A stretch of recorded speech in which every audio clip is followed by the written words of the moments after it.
گے اپنے اپنے گناہوں کی، یہ خود بولیں گے. یہ فضائل کی کتابوں میں حضرت جی نے بہت تفصیل سے لکھا ہے. تو بدن کے اعضاء عمل کے لیے ہیں، بدن کے اعضاء عمل کے لیے ہیں، تو وہ عمل قائم ہو جانے جو مطلوب ہے، اس کے خلاف کوئی عمل نہ ہو.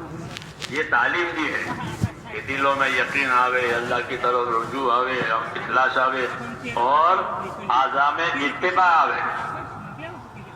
اعضاء میں اتباع آوے. کس چیز کی اتباع؟ کہ حق کی اتباع، سنت کی اتباع. اعضاء سے اس طرح اپنی زندگی کو سنوارنے کے لیے یہ راستہ بتایا، اور دعا مانگی کہ اللہ میری زندگی سنوار دے.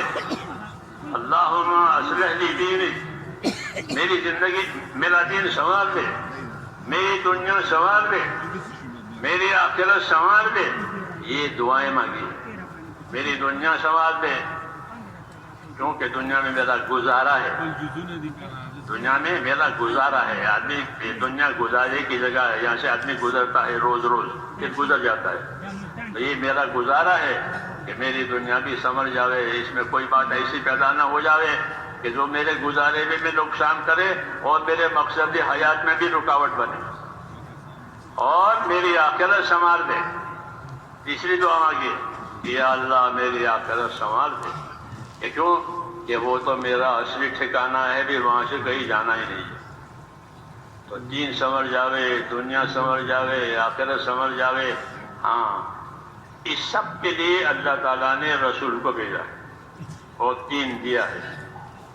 دین تو ہے ہی دین.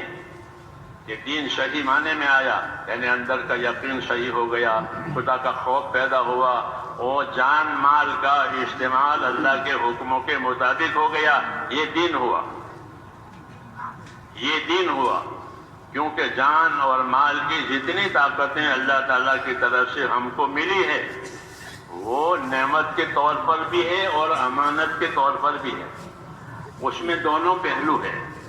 یہ نعمتیں، جان یعنی حیات امانت ہے.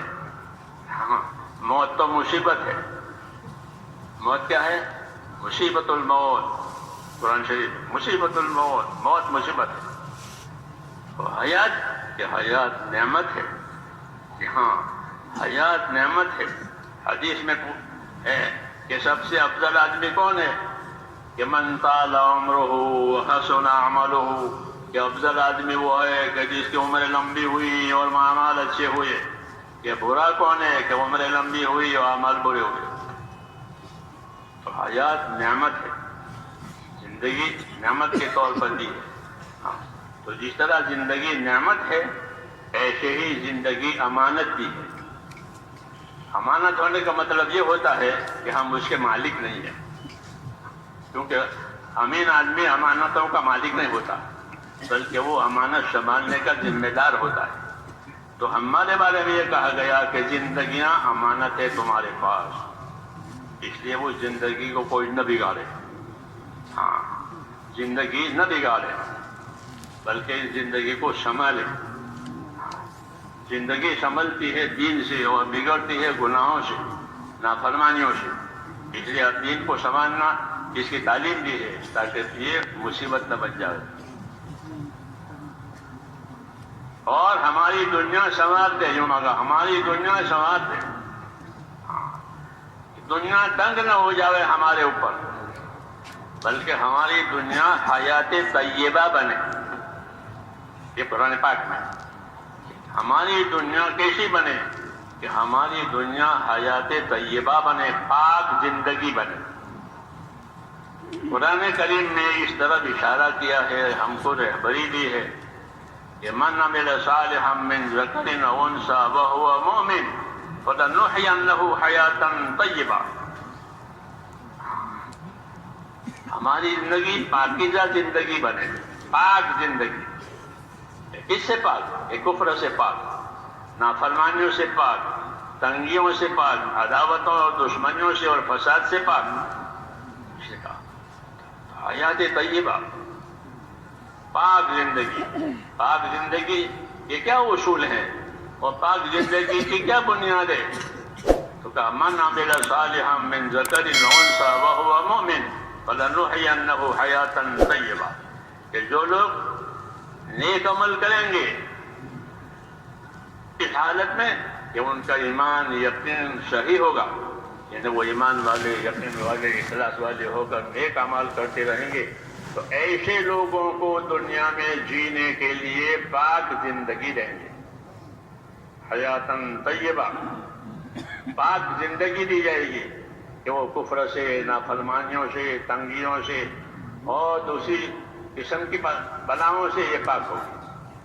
تو زندگی کے پاک ہونے کا زیادہ نفع یہ ہے کہ زندگیاں چونکہ عبادت کے لیے دی ہے اور یہ رکاوٹیں نہیں ہیں تو عبادتیں زیادہ ہوگی، اور یہی اصل اس کا نفع ہے کہ جو زندگی اللہ نے پاک صاف ستھری دی ہے، فراغت دی ہے، تو اس صاف ستھری زندگی اور فراغت کو اللہ کے حکموں پر لگایا اور عبادت میں لگایا رہا۔ حدیث پاک میں ہے کہ دو نعمتیں بڑی ہیں جو اللہ کی طرف سے بندوں کو دی جاتی ہے، لیکن ہوتی ہے دو نعمتیں مگر کھوٹ کھانے والے اس میں زیادہ ہوتے ہیں۔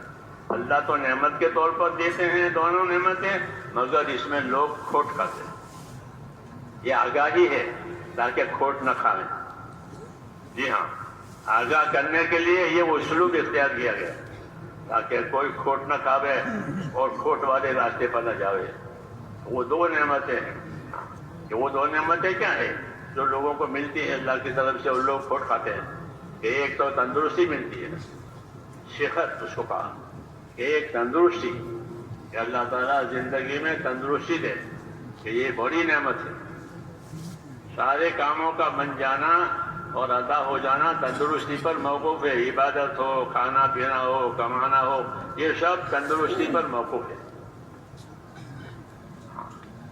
یہ بڑی نعمت ہے، یہ دو نعمتیں بڑی ہیں، ایک تندرستی اور ایک فرصت کہ آدمی فارغ ہے، اللہ نے سب کچھ دے رکھا ہے، کوئی فکر نہیں ہے، نہ حال کی نہ مستقبل کی کوئی فکر نہیں، فارغ ہے ایک دم فری۔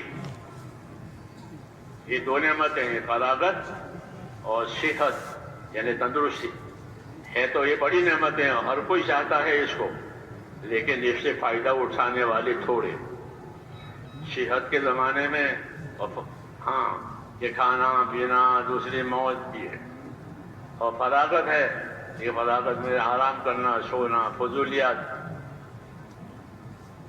یہ چیزیں داخل ہو جاتی ہے تو وہ صحت اور فراغت کا صحیح نفع نہیں ہوتا، بلکہ اللہ تعالیٰ زندگی کا زیادہ زمانہ صحت میں گزرواتے ہیں ہر ایک کو۔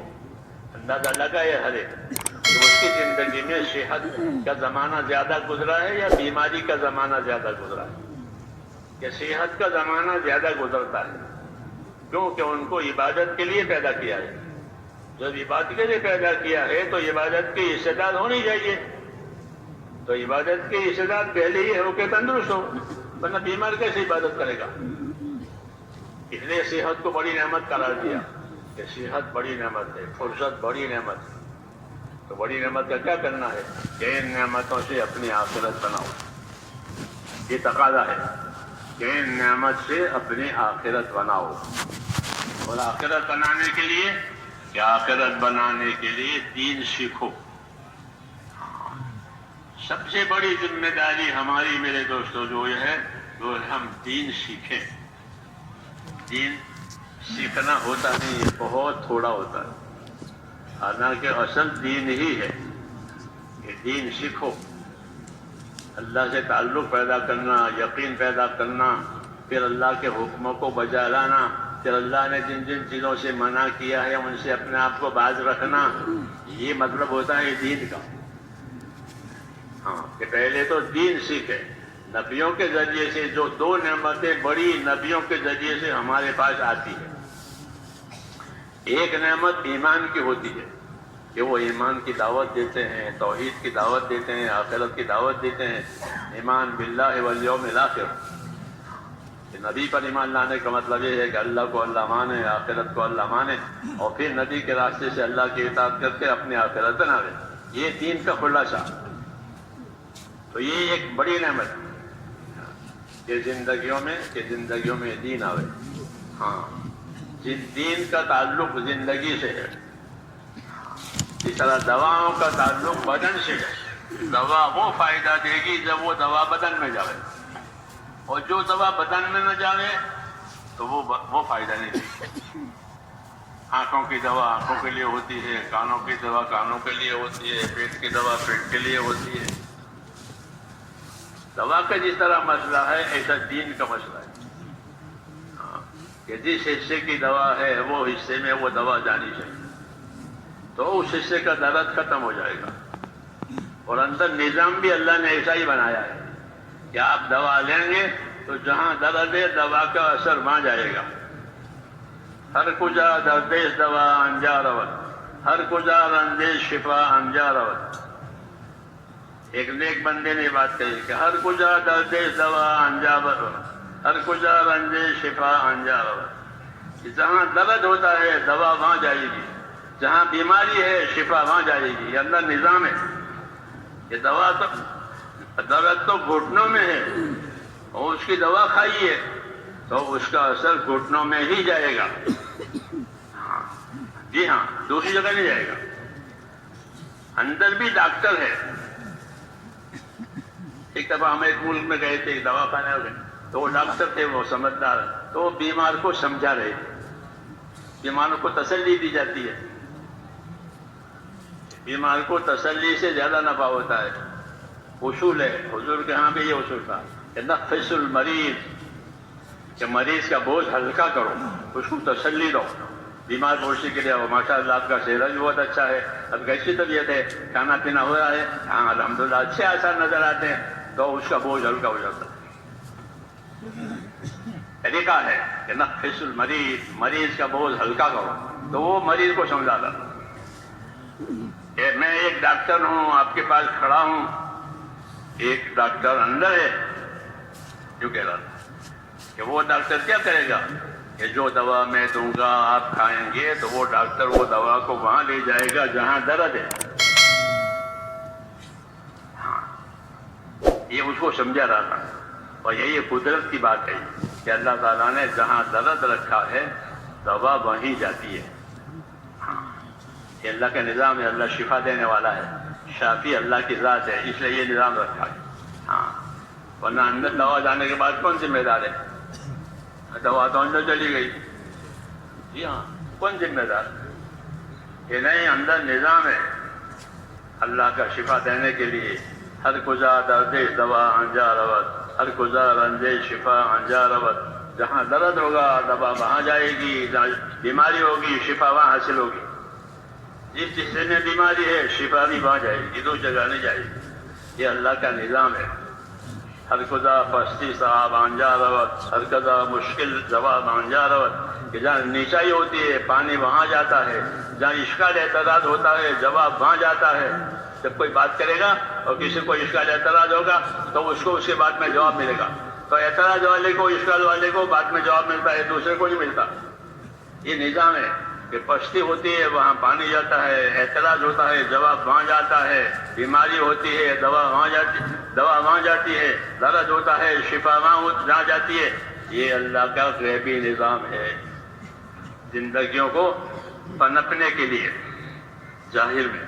ایسے ہی حقیقی زندگیوں کے لیے بھی اللہ تعالیٰ نے دوائیں اتاری ہے، شفا کے لیے جس طرح دوائیں ہیں بدن کے لیے، ایسے ہی اللہ نے شفا کے لیے دین اتارا ہے کہ تمام بیماریوں سے اس میں شفا ہے۔ سب سے بڑی بیماری کفر کی بیماری ہوتی ہے، نفاق کی بیماری ہوتی ہے، ہاں وہ بڑی بیماریاں کہ دین آیا تو یہ کفر ختم، نفاق ختم، اب ایمان اخلاص آئے گا۔ ہاں، پھر قرآن کریم کو اللہ نے شفا بنا کر دیا، وَنُنَزِّلُ مِنَ الْقُرْآنِ مَا هُوَ شِفَاءٌ وَرَحْمَةٌ لِّلْمُؤْمِنِينَ، کہ ہم نے قرآن اتارا ہے اور قرآن اتارتے ہم وہ ایمان والوں کے لیے شفا بھی ہے، ان کی اندرونی بیماریوں کے لیے، اور ان کے لیے رحمت بھی ہے کہ اس پر چل کر کے وہ اللہ کی رحمت کے حقدار بن جائیں گے، کیونکہ قرآن اللہ کی اطاعت کی طرف دعوت دیتا ہے۔ قرآن کریم اللہ کی اطاعت کی طرف دعوت دیتا ہے، اور اطاعت رحمت کا ذریعہ ہے، اس لیے قرآن کو رحمت کا ذریعہ بنایا۔ اطیعوا اللہ واطیعوا الرسول لعلکم ترحمون، اطاعت کرو اللہ کی اور اس کے رسول کی تاکہ تم پر رحم ہو جائے۔ تو رحم کا ذریعہ اطاعت ہے، قرآن اسی کی رہبری کرے گا کہ اللہ کی بات مانو، اللہ کے رسول کی بات مانو۔ اس سے میرے دوستوں بنتی ہے زندگیاں جو مطلوب ہے۔